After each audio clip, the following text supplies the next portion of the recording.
On this midwinter morning, with the snow glistening on the tree branches in the sunlight, we acknowledge that for millennia, the Western Abenaki people have called this land home.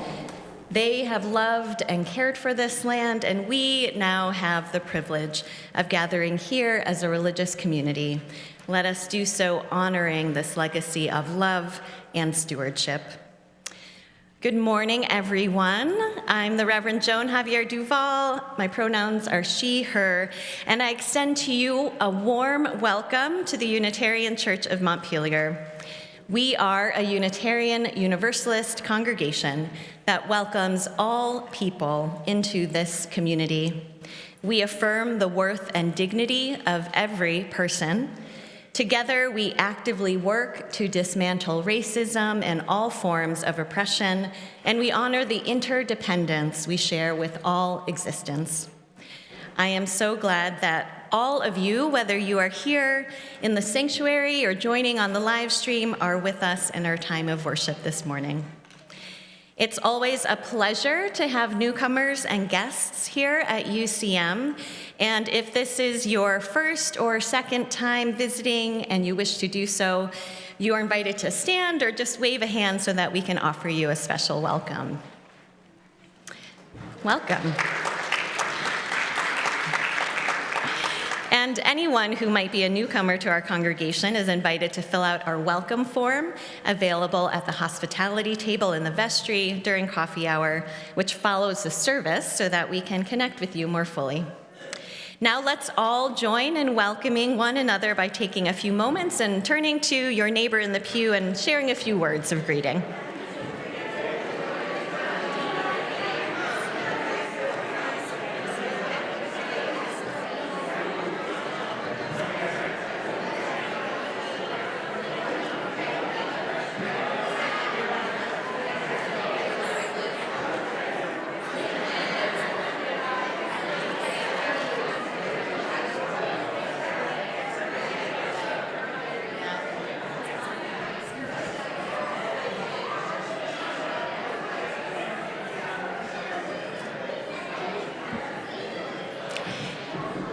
Thank you for sharing those warm greetings with one another. Please continue those conversations after the service during coffee hour downstairs. And this morning, it is a pleasure to be worshiping together as a community of all ages. I invite us to put a special effort into welcoming one another, from the youngest to the oldest among us, and creating a hospitable space for all of the ways that we show up in our time of worship, knowing that we all need different things to have our bodies and our spirits nurtured in community. We want everyone to be able to participate as fully as you can in the service, and to that end, we have hearing assist devices available on the table at the rear of the sanctuary. There are also quiet play bags under that table, and you can listen to or watch the service downstairs in the fireplace room if you should need to leave the sanctuary for any reason. Each Sunday after the service, we have a member of our lay pastoral care ministry team available in the sanctuary to offer a listening ear. And today, our lay pastoral caregiver is Mary Jane Olson, who is up front here. Thanks, Mary Jane. So there are many different ways to take part in the life of our community, and here are just a couple that I want to mention this morning. First, a young African mother and her 17-month-old daughter, who are asylum seekers from an African country, have recently arrived in Montpelier, and the Central Vermont Refugee Action Network is seeking to form a team of volunteers to provide the family with friendship, social activities, and transportation. And this could be a meaningful way for our congregation to live out our mission of serving human need. So Pam Walker and Diane Fitch of CV RAN, who are also members of UCM, will be leading an informational session today in the fireplace room, beginning about 15 minutes after the service ends. And I encourage you to attend and consider how we as a congregation can help accompany this mother and child as they seek asylum. And today is the final day of the silent auction, which has been running for the past week. This is one of our primary fundraisers this church year, and you can view all 93 auction items and place bids online at our Bidding Owl webpage. There's a link on our church website and in the e-news. Thanks to all the donors and all of the bidders. To learn more about other ways you can get involved here in the congregation, you can check out our weekly e-news published each Friday. And now that you have been fully welcomed, let us take a deep breath and prepare to enter more deeply into our time of worship with our prelude.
Each Sunday, we light a chalice, connecting us with Unitarian Universalist congregations all across the country and world.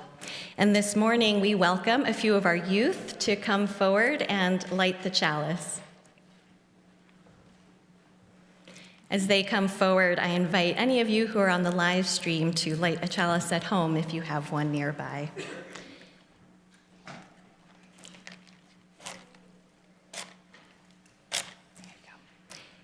And we light this flame with these words by Pat Uribe Lichty.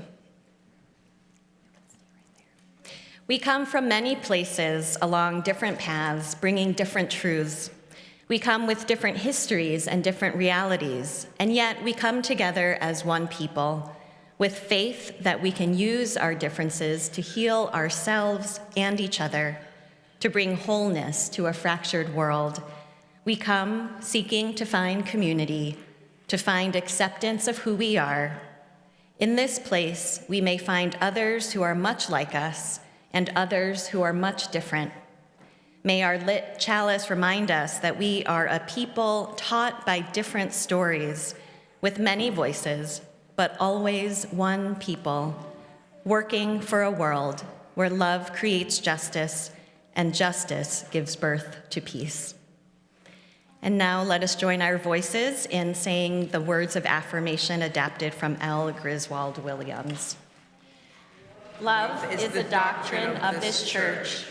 The quest for truth is its sacrament, and service is its prayer. To dwell together in peace, to seek knowledge in freedom, to serve human need, to the end that all souls shall grow into harmony with the divine. thus do we covenant. And I invite you now to rise in body or spirit as we join in singing our opening hymn, We Give Thanks. The words will be projected up front, or you can find it in the teal hymnal number 1010. We'll sing it through twice.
The Summer Day by Mary Oliver. Who made the world? Who made the swan and the black bear? Who made the grasshopper? This grasshopper, I mean, the one who has flung herself out of the grass, the one who is eating sugar out of my hand, who is moving her jaws back and forth instead of up and down, who is gazing around with her enormous and complicated eyes. Now she lifts her pale forearms and thoroughly washes her face. Now she snaps her wing open and floats away. I don't know exactly what a prayer is. I do know how to pay attention, how to fall down into the grass, how to kneel down in the grass, how to be idle and blessed, how to stroll through the fields, which is what exactly I've been doing all day. Tell me, what else should I have done? Doesn't everything die at last and too soon?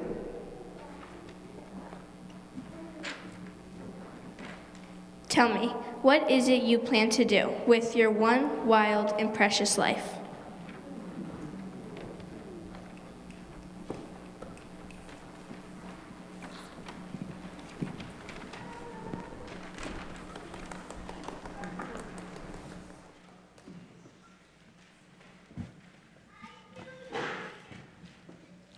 Thank you so much, Abigail, Atticus, and Rocco.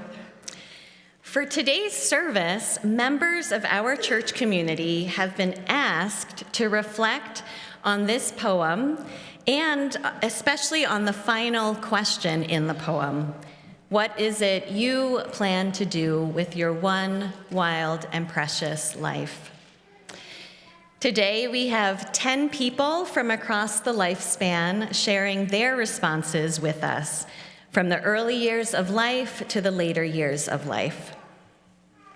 And the first set of reflections will be offered by Liam Hartman, Elena Guadagno, Lotus, and Gavin McCarthy. And if you four would come forward.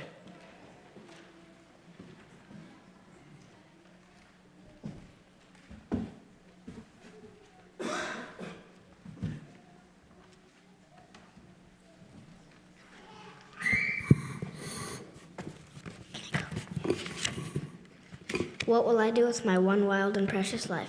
I will be a paleontologist. I will be a scientist. I will make movies. I want to visit places. I will be a musician, and that's what I'll do with my one wild and precious life.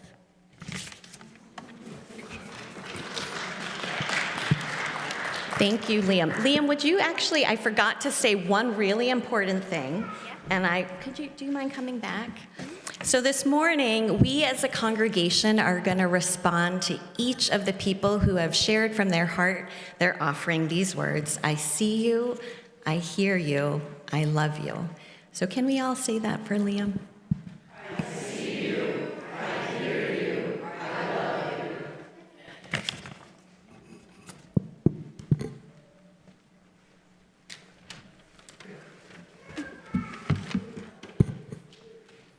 Hey everyone.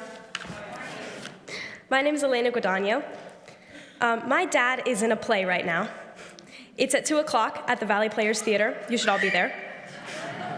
His character, Henry, talks about the complete insignificance that each of us as individuals hold in this universe. Your first thought may be, geez, that's bleak. Doesn't everything die in too soon?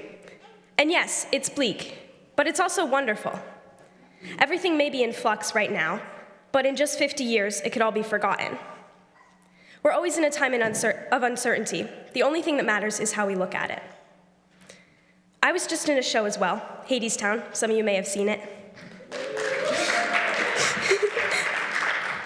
It was such a great experience, even though it was chaotic and ridiculous. There were times when we thought it was going to be a total train wreck, but we pulled it together, and it was so much fun. What I love about theater is that it reflects life. And what I mean by that is that you can never predict what's going to happen, where you're going to end up from the beginning of a rehearsal process to the final bow. You get the chance to create something beautiful, and it changes with every choice that you and your castmates make. I see this all the time in my everyday life. Things go wrong, mistakes are made, and I get so stressed and hyper-focused on something, and then it's gone, just like that. And you're on to the next moment. It's this crazy roller coaster of beautiful and horrifying little moments. So we ask ourselves, in this mess of minutes that make up our life, what is it that really matters? After the final bow, is it the amount of flowers we get, or the beautiful friendships that we make along the way? Mary Oliver says in her poem, I do know how to be idle and blessed, which is what I've been doing all day. Tell me, what else should I have done? What else can we do? If not pay attention to and appreciate the little details that surround us. That one stupid joke that never gets old. The moments that make people's faces light up. The delicate wings of a grasshopper. Our lives don't exist in the future or the past, only in this second. That's all you can control. So I think the real question is, in the end, what is it you plan to do with your one wild and precious moment? Thank you.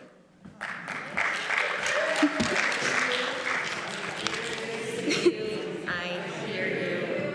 I love you.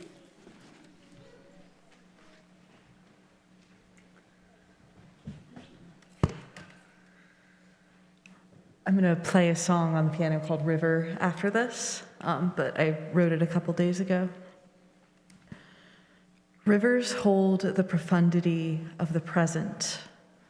At all times, the waters of the North Branch are flowing into the Winooski. You can visit where it happens, and at all times, their waters flow together on the westward journey past the fork where they meet. Yet, at all times, the North Branch and Winooski also flow separately, not yet joined, coursing through the mountains as the land slowly contours to introduce them to one another, unbeknownst to them in the state of singular youthful existence before becoming one.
Hello and thank you. My name is Gavin McCarthy, and I use he, him pronouns.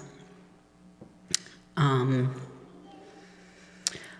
find myself disturbed by this poem, for here our protagonist sits, appreciating a field, but blind to the old-growth forests destroyed to clear-cut this farmland, dividing and selling the very earth to profit and raise domesticated animals. Acting, she uses sugar to bait the grasshopper rather than feeding nourishing native seeds. She asks, who made the world? As if the great mystery were the doing of one being or entity. Oliver's concept of nature tells us little about wildness, for wildness is not found in individual observation or solitary contemplation. I honor this life by recognizing and seeking wildness, interconnection, reciprocity, change, life, death, and glorious decomposition. Wildness teaches that flux and uncertainty are the only constants.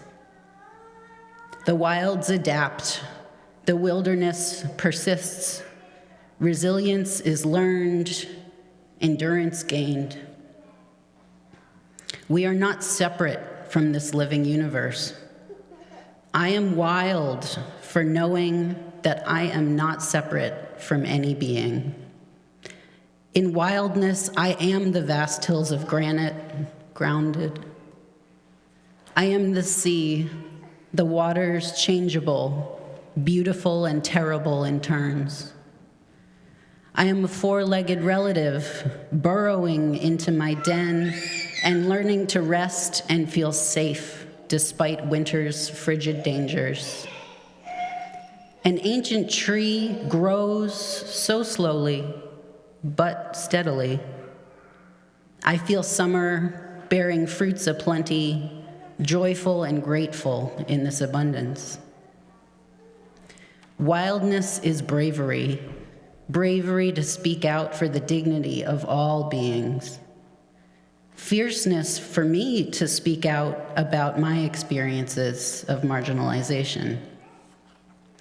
The wilds do not persecute or hate. Those are human ideas. The wilds teach us to listen, to see, to be still, and to be humble in the presence of its wonders. Thank you.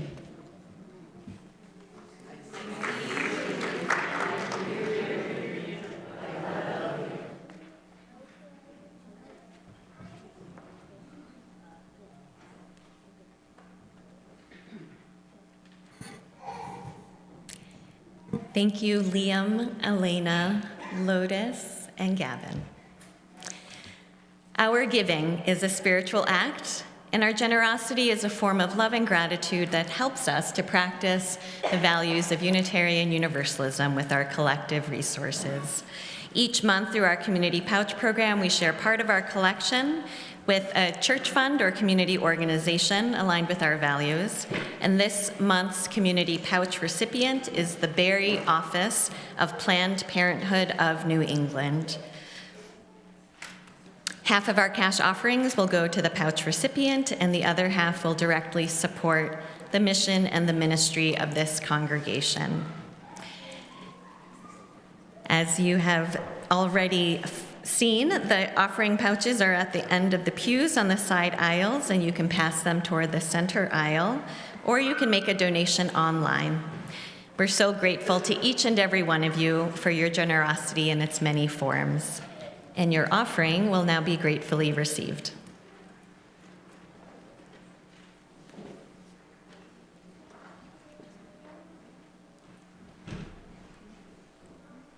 Good morning.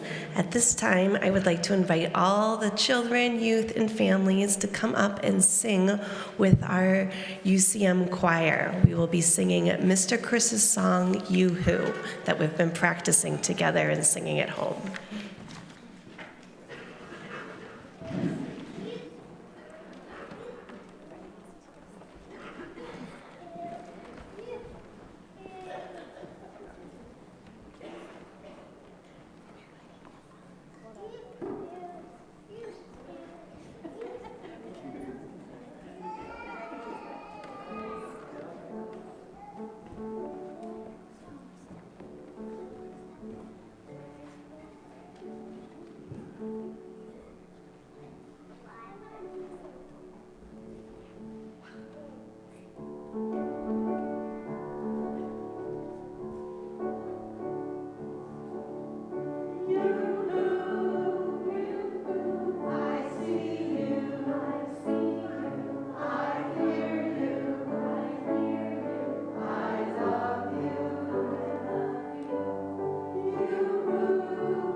And we now welcome up Leah Greenberg, Denise Bailey, and Joe Loga.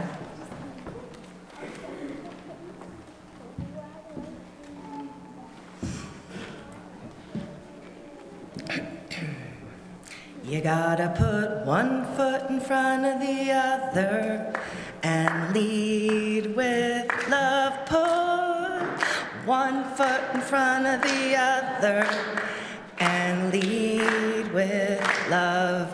You gotta put one foot in front of the other and lead with love. Put one foot in front of the other and lead with love. Well, I probably won't be leading because I'm not sure at all where I'm headed. But I do know that I will be guided by love. It's what I've got to give. So much love to give. Messy, raw, real love. Love that endures and evolves. Love that asks hard questions, put words to complicated feelings, and listens with a vulnerable heart. Love that makes me shout, "Yes!" when everyone else nods politely. Love that moves me to dance to the bass and drums when they do that thing they do. Love that wakes me in the too early morning to teach 5-year-olds how to love themselves and love each other. Love that keeps me tethered to the people who, through mistakes and pain and growth, we grow. That is brought to tears by the beauty of fleshy pink birch bark or the brave brown faces on the mural by the train track. Yes, I plan on living a life fueled by love. And if I'm honest, I'd say that the first part of my 40s was about realizing my own worth and finding people who truly loved me and savoring appreciation from others. But this more recent chapter, the mid to late 40s, has been about self-love. There's an accepting love inside me that's sprouting. I can feel it some days more than others. It's a strength, a power, a confidence, allowing for interconnection without dependence, allowing me to truly enjoy my own company. So I guess that's my plan. To listen to my own heart as it leads me to sing and dance to new rhythms, deepen and extend my connections with other imperfectly beautiful humans, and to fully notice the myriad simple, sweet, and spicy moments of this wild and precious life.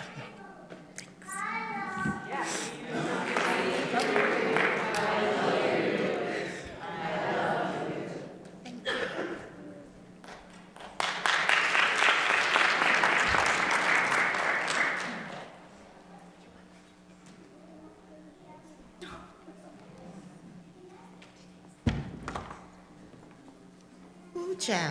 Okay. Denise Bailey. Reflections on my one wild and precious life. At 61 years old, I have lived a very full life so far. I have learned what a prayer is. I know the profound value of being idle and blessed. As I further navigate my one and precious life, I move yet closer to freedom. Freedom. Freedom on all levels. Freedom of thought. Freedom of spirit. Freedom to live my values. Freedom of speech. Freedom to move through the world as my authentic best self, hand in hand with my higher power and my loved ones. Freedom to cry, to sing, and to dance. freedom to allow, embrace, and feel joy and serenity. I am blessed to live the freedom, including the wild freedom my ancestors dreamed about, prayed for. I am free. I'm going to sing a little song now. Please bear with me. A beloved friend has passed away, a member of our community, Shonda Williams, whose new name was Sister Sankofa. This song is for her, for me, and for everyone who is now free.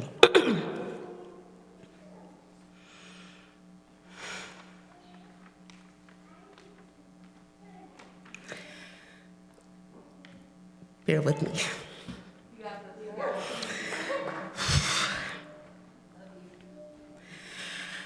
I'm free. Praise the Lord, I'm free. No longer bound, no longer bound. No more chains holding me. My soul is resting. It's just another blessing you see. Praise the Lord.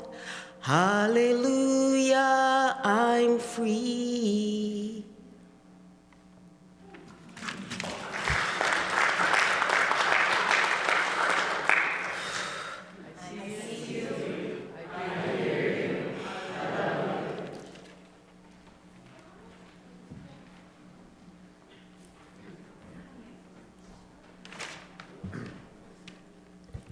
Good morning. My name is Joe Loga, better known as Dad for Otis and Ben Loga. From the poem, the prompt for us to respond to, doesn't everything die at last and too soon? Tell me, what is it you plan to do with your one wild and precious life? All my life, up until a few years ago, I was invincible, until I wasn't. I've taken more than my fair share of stumbles and falls in my 62 years and always bounced back pretty well, relatively unscathed. I've been very lucky.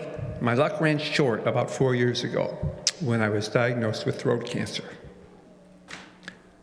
I know that many of you are all too familiar with the cancer journey. That journey for me has included major surgery, 5 months on a peg tube, and a full course of chemo and radiation treatment twice. And just in the last couple of weeks, some new tongue challenges, which explains my lisp. Knock on wood, I'm currently in remission. As you might guess, it makes you think. I had my no atheist in foxhole moment, and I prayed to God to just give me a little more time to be with my boys and watch them grow. A couple of years ago, one winter day when I was well into my recovery and feeling strong enough to snowshoe in the back 40, an idea and a corresponding image came to mind. I'm a visual learner. Pictures help me to make sense of things. The universe had given me this one wild and precious life, and I imagined that summation of all my years to be like this pie, comprised of 6 slices of life, each slice worth about 10 or 12 years. Given my health status and my current age, it dawned on me that I was down to just about my last slice of pie. If lucky, I might just get another 10 or 12 years.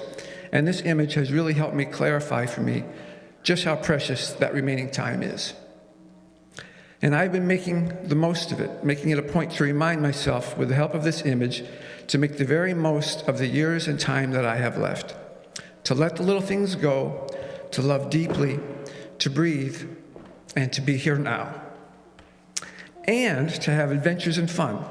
I've been skydiving with both Otis and Ben, skiing, paddling, hiking, trips to Alaska, Quebec, the Alberta wilderness, Puerto Rico, the Sonoran Desert, a cross-country road trip with my oldest Otis as he biked his way across the country last year. And God willing, many more adventures to come. So for me, the answer to that question is to make the very most of this last delicious and precious slice of pie.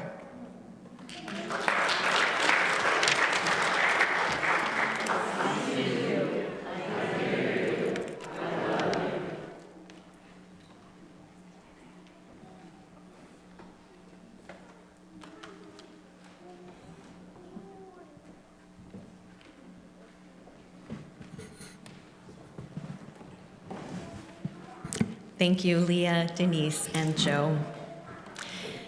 I invite us now to join in a time of meditation with song and movement. And Spirit of Life is something we sing every week, except for our children and youth who typically head back for their spiritual exploration programs. And so it is especially nice to include it in today's all ages service. So we're going to do things a little bit differently for you adults who do this every week. I'm going to invite any children who are present to come up to the front if you'd like, so you can really see the movements and join with us. And we are all going to rise in body or spirit as you are able for Spirit of Life.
And for our final set of reflections, I invite up Brenda Bean, Hugo Liepman, and Nan Prince.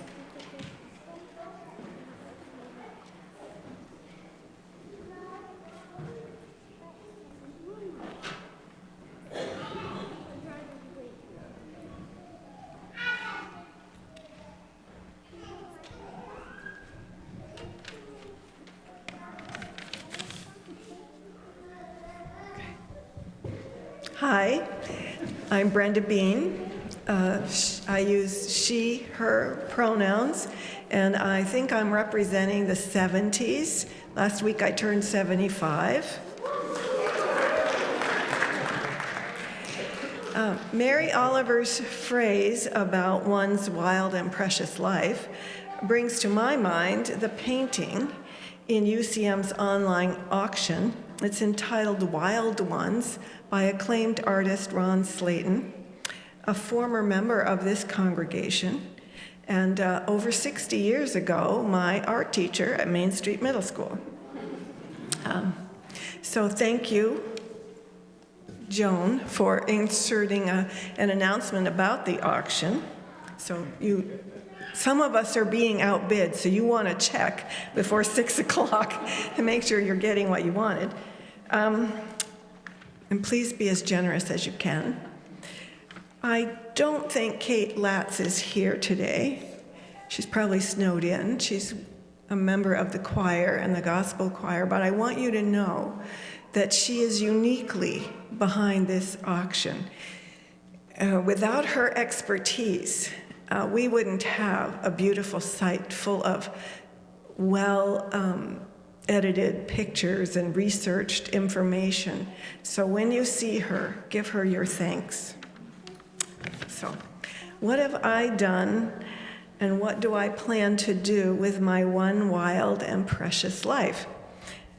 Well, I have done and plan to continue to do church here, where society makes sense to me.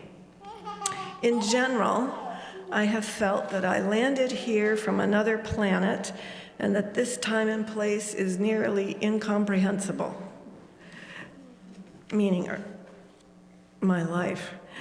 I've been seeking understanding at least since first grade. I read all the biographies in the children's section at Kellogg Hubbard Library, looking for clues about how to behave, to be. Later in college, I studied sociology, anthropology, psychology to try to figure things out. I considered becoming a guidance counselor until I realized I needed one. Eventually, extended counseling helped, as did spiritual practice. So Buddhism, with its Four Noble Truths about suffering, the existence of suffering, the cause of suffering, the potential end to suffering, and the middle way or path to end it, makes the most sense to me. It took me most of my life to come to that. While UCM is not a Buddhist Sangha, it is compatible, and it is an accessible, familiar place where you allow me to try out different evolving ways of being. So thank you.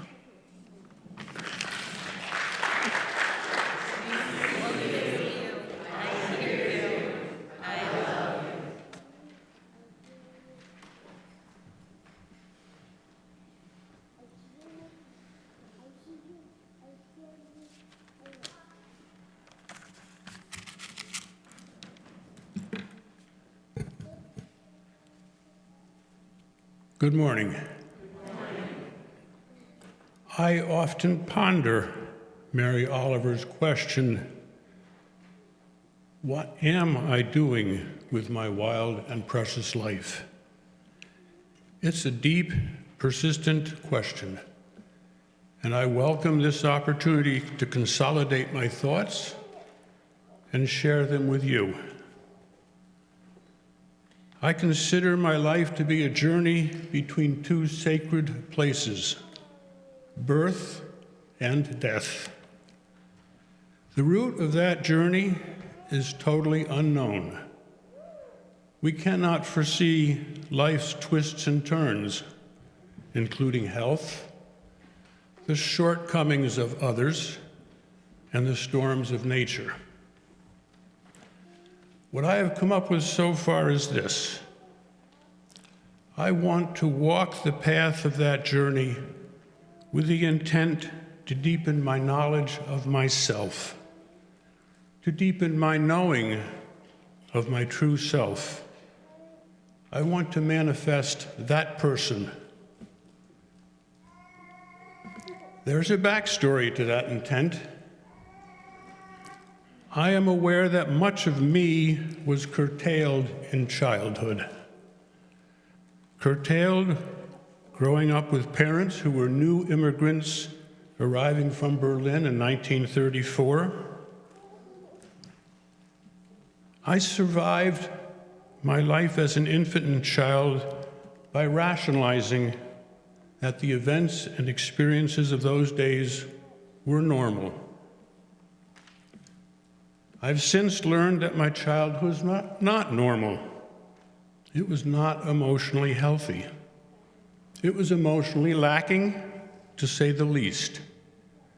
I was denied emotional support, parental nurturing, guidance, denied fun, curiosity, and the freedom to express feelings.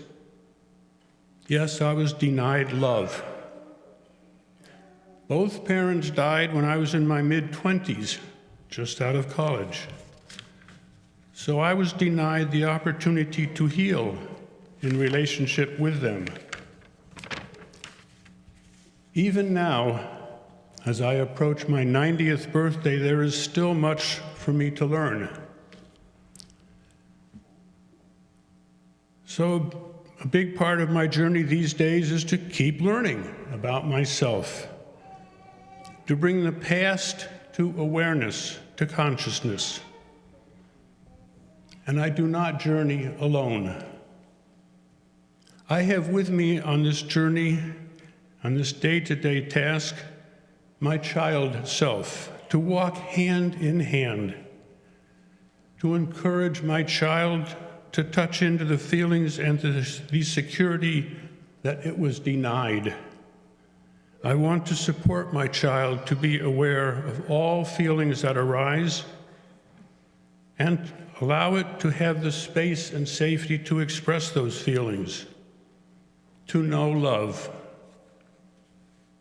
I invite a third entity on my journey, namely the eternal spirit, the divine, God, the energy of the earth, you name it. This is the archetype that appears in my sleep dreams. Like a kind uncle, this entity is benevolent. It has my safety and welfare at heart. Also, as I journey, I embrace the biblical guidance in the book of Micah 6:8. Do justice, love kindness, and walk humbly with your God. That is the God of my choice. I want the three of us, spirit, child, and me, to know fun, laughter, and friendship, to trust and share feelings, to know deeper love. That is my path as I see it today. So I close with gratitude to Mary Oliver and with thanks to all of you for this opportunity to share. Thank you.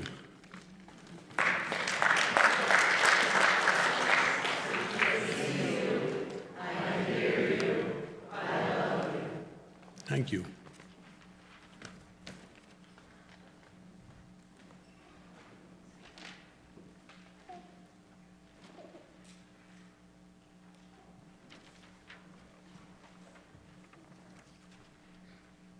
Good morning, I'm Nan Prince.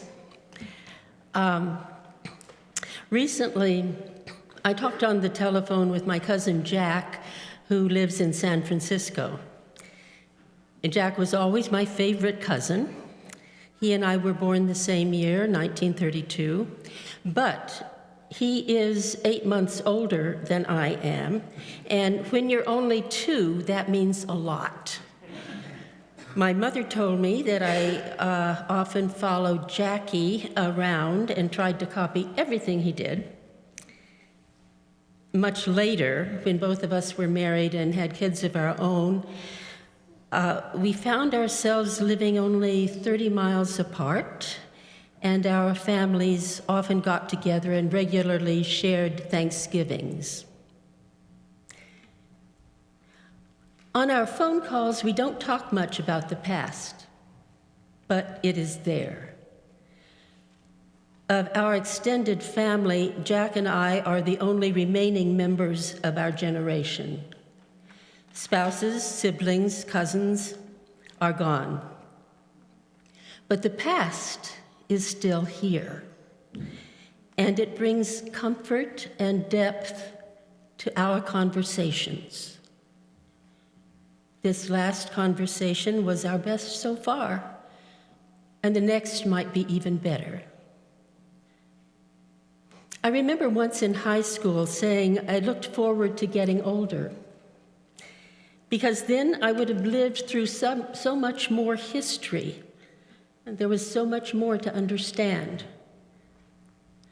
While I love Mary Oliver's poems and appreciate the way she suggests to us that we live in the moment, watch the grasshopper, I find myself more often looking for the story, remembering the past and anticipating the future.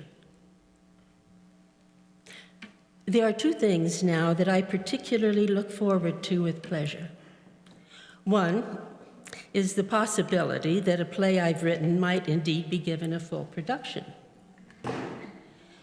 The other is one you all might share with me. It's about the choir. Recently, Tom and Garrett, both strong basses, were both out because of surgeries. Now Tom is back, and we expect Garrett next week. Phil and Ed, the tenor baritones, were having to sing bass, and now they will be able to leave that section and sing tenor again. What a pleasure. And Bronwyn, who's been singing tenor, will be able to return to the altos. Lindsay, also getting over a surgery, should be back soon. And hopefully all the sopranos will get and stay well. Next Sunday, here on this chancel, there should be a full choir and many lovely moments. Moments which we and you can appreciate, and moments that we can all live in. Thank you.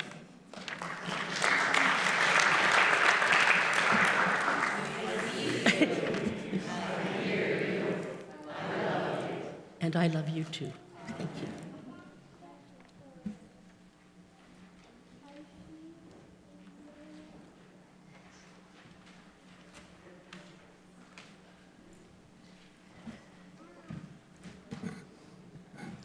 Let's offer a big thanks to all 10 members of our community who shared their reflections with us today.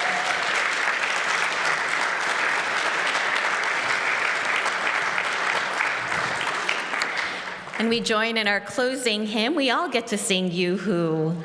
The words are projected up front. Please rise and body your spirit.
Beautiful, everybody. We close our service in gratitude for the embracing love of this community and for the support that we provide one another as we learn and grow and continue to ponder life's big questions. And we extinguish our chalice now and carry with us its flame of truth, the warmth of community, and a spark of hope wherever we can find it in the days and the week ahead. And as we do so, please say with me our mission statement.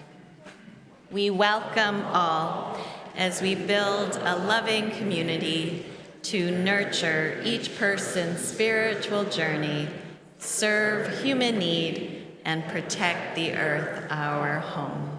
And we conclude our service with the postlude.